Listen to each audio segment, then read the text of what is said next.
Журналисттер коомдук бирикмеси Баткенде жергиликтүү жалпыга маалымдоо каражаттарынын өкүлдөрү менен жолугушту. Жолугушуу журналисттер коомдук бирикмесинин төрагасы Марс Тулегенов, бирикменин өкүлү Марат Токоев жана Институт медиа полиси өкүлү медиа юрист Акмат Алагушевдин катышуусунда өттү. Жолугушуунун максаты жалпыга маалымдоо каражаттары менен журналисттердин укук бузуулары боюнча мониторингдин 9 айлык жыйынтыгы менен кабардар кылуу. Ошондой эле жергиликтүү журналисттерге өз укуктарын коргоодо эмне чараларды көрүү керектиги тууралуу маалымат менен камсыздоо. Албетте журналисттер өздөрүнүн укугун коргоодо кичине мындай аксап келип атышат. Себеп дегенде көпчүлүк учурда бардыгы тең өзүнүн укуктарын качан анын башына ошол мүшкүл түшкөндө билет да.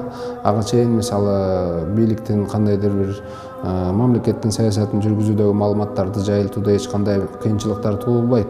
Качан сын пикирлер жарала баштаганда, качан сын материалдарды жарыялап баштаганда ошого карата кандайдыр бир бийликтинби же болбосо жеке менчик тараптымды ошол сынды көтөрө албагандыгы ошого келгенде анан журналист өзүнүн башына мүшкүл түшкөндүгүн түшүнөт да. Себеп дегенде укук бузулуп аткан. Анткени айтышы мүмкүн, сен бул маалыматты бербей эле кой, муну чыгарбай эле кой, же болбосо кимдир бирөө аркылуу чыгышы мүмкүн.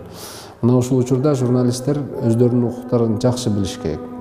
Сиз туура белгилеп атасыз, өздөрүнүн окутууларын, тажрыйбасын көтөрүш керек да. Анын үчүн көптөгөн окутууларга катышыш керек. Аталган жолугушуу Сорос Кыргызстан фондусунун колдоосунда журналисттер коомдук бирикмеси менен Институт медиа полиси коомдук фондусу биргеликте Кыргыз Республикасынын журналисттеринин жана жалпыга маалымдоо каражаттарынын укуктарынын бузулушуна мониторинг жүргүзүү долбоорунун алкагында ишке ашууда. Жибек Абдуллабаева, Салам медиасы.